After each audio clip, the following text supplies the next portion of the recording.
Ladies and gentlemen, welcome to an entire new series on the Scarab YouTube channel. Obviously, as we all know, Assassin's Creed is a series that has a bit of a split fanbase. Everyone has their own game which is their favourite, everyone has their own game which is their least favourite, everyone prefers a certain style of Assassin's Creed, whether it be classic, it be pirate, it be whatever Valhalla was, and of course everyone has different opinions. I don't know why I'm moving my head so much. Just YouTube, this is water, this is not alcohol, so don't worry, don't demonetize me, please. Today we're going to be looking at some hot takes about the Assassin's Creed series, which is an entirely original YouTube idea that has never been done ever. Because you see, as an Assassin's Creed YouTuber, which I guess I am at this point, I see comments on a daily basis saying some of the most abhorrent things about the series. Can you guys hear those sirens? I don't care if anyone's dying, I'm filming a video. This is far more important. Anyway, I asked you all on Twitter and on the YouTube community tab for your hot takes about this series, and I got a lot of responses. So let's look through it. Starting off, we have The Hidden One, who by the way, asked me for advice on starting his channel like 3 years ago, and now has finally done it, so shout out to The Hidden One, he's absolutely doing bits, congratulations. However, he says that Bayek is a top 2 protagonist in Assassin's Creed, which I have to disagree with, because although Bayek's performance by Abubakar Salim is one of the best in the history of gaming without doubt, and I will argue that to anyone, the actual writing of Bayek of Siwa is kind of a mess. See, Bayek kills his own son, then gets really angry about killing his own son, so starts hunting down the Order of the Ancients, and he keeps doing that until he's eventually betrayed by Apollodorus. Occasionally playing with children in a cute fatherly way, not in a, Epstein way, and also really trying to make Aya fall in love with him again. And then in the third act of the game, Bayek turns around to all his friends and goes, "Hey guys, we have a creed now." But he doesn't say what it is, and he doesn't, and they don't. I don't think the writers of Assassin's Creed Origins know what the word creed means. So Bayek starts the Hidden Ones, out of nowhere, let's be honest, completely out of nowhere. And then Aya leaves and kills Caesar, and Bayek just kinda hangs about. Like he's an aggressively okay character. He doesn't have any character arc between the start of Origins and the end. He doesn't have any complexity above he loved his son and loves his wife, and he never does anything to subvert any expectations. He never really gets anything incredibly wrong. In other words, he's not exactly the most flawed character in the world, and I would argue that Aya is a far more interesting character than Bayek, at least on paper. But no, Ezio, Altair, and Edward at the very least are all better protagonists than Bayek of Siwa. Next up we have Sizable Cult 3169. Who says AC3 is a top tier game. And I would have to disagree. Assassin's Creed 3 is not a top tier game. However, if you're to say it's a top tier Assassin's Creed game, I don't know if I would argue with you anymore. Now this isn't necessarily because Assassin's Creed 3 is amazing, but because what's come after it has been underwhelming. As time goes on and more bad Assassin's Creed games come out, the percentage of Assassin's Creed games that are good gets smaller. Meaning, in essence, that it's easier to crack into that fold. Now, Assassin's Creed 3 is one of the few games now in the series that actually sticks to the series' identity, and although the story at times is complete nonsense, it isn't terrible. When it released, it was easily the worst Assassin's Creed game. However, now it stands in the top 5, 6, or 7. But as a game, just in general, it's absolutely not top tier. I think I could pretty easily name between 100 and 150 games better than Assassin's Creed 3. Next up, we have Altair Stealth, who says a modern day AC would work, and I'm not entirely sure if I agree or disagree. Now, 10 years ago, I would have said without a doubt that I did not agree, because I think the historical aspect of Assassin's Creed was kind of what made it so poignant. The cool thing about Assassin's Creed was playing as this blade-wielding assassin. However, when Assassin's Creed 3 came out and the Desmond segments became a little bit more action-oriented, those segments didn't necessarily not work at all. I think a linear game in which you take the role of a blade-wielding assassin in the modern day could work. However, where I think it really trips up is in the open world, because then you'd have to incorporate modern technology, cars, guns, that type of thing.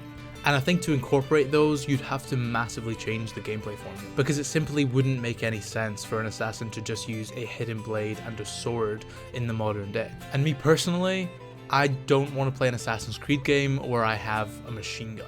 And I definitely don't want to play an Assassin's Creed game where I drive.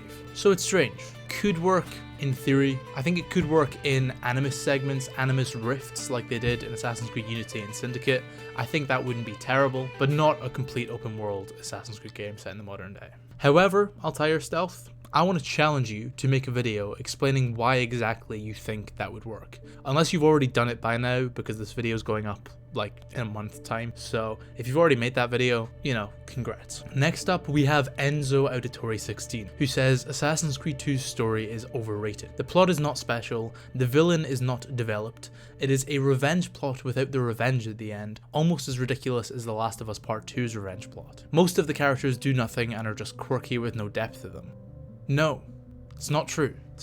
You're just wrong. You're just incorrect. First and foremost, and perhaps most importantly, Assassin's Creed 2 is not a revenge game. Now, is the instigator for Ezio's journey revenge? Yes, that is his driving motivation for a large portion of the game. However, by the end of the game, it isn't.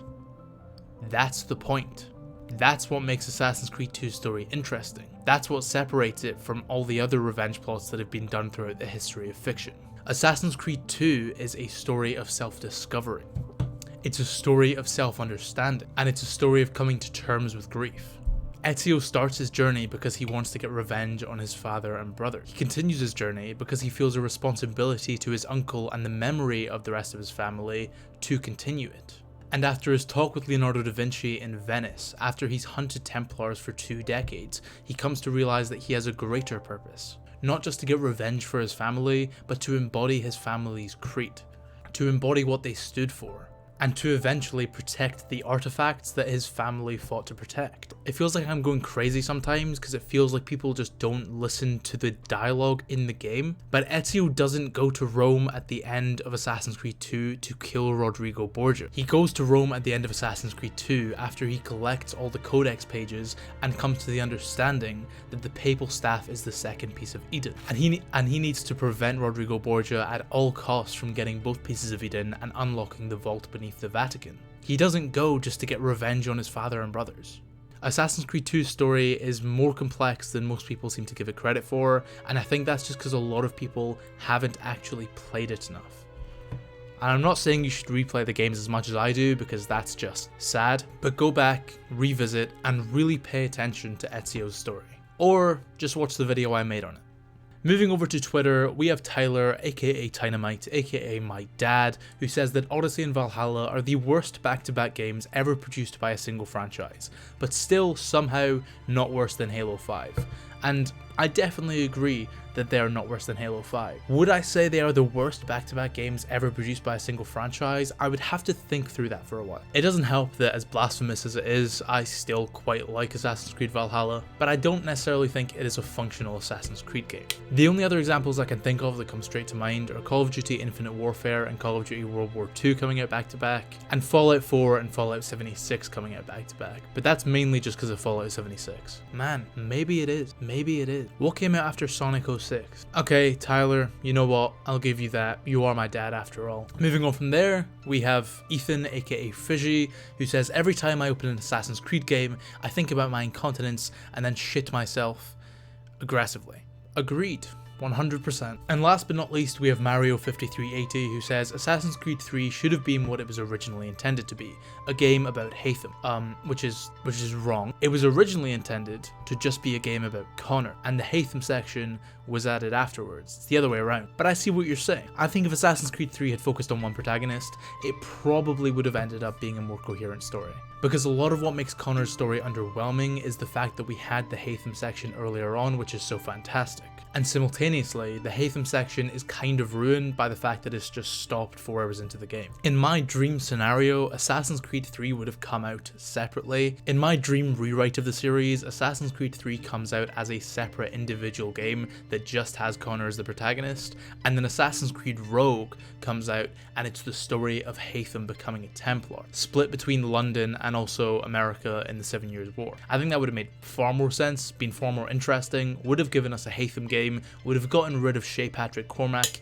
and also would have made Connor a completely 100% developed character. But as always, these are just my thoughts, and I want to hear yours down below, so let me know, what do you think of the hot takes in this video? Also, drop some more hot takes in the comments down below. I will put out another community post and a post on Twitter, so keep an eye out for that, because I think the series has a lot of potential. If you enjoyed, make sure to hit like, and if you're new here, hit subscribe with post notifications turned on. I'm going to enjoy my water. And with all that being said, I've been Joe, and I'll see you in the next one.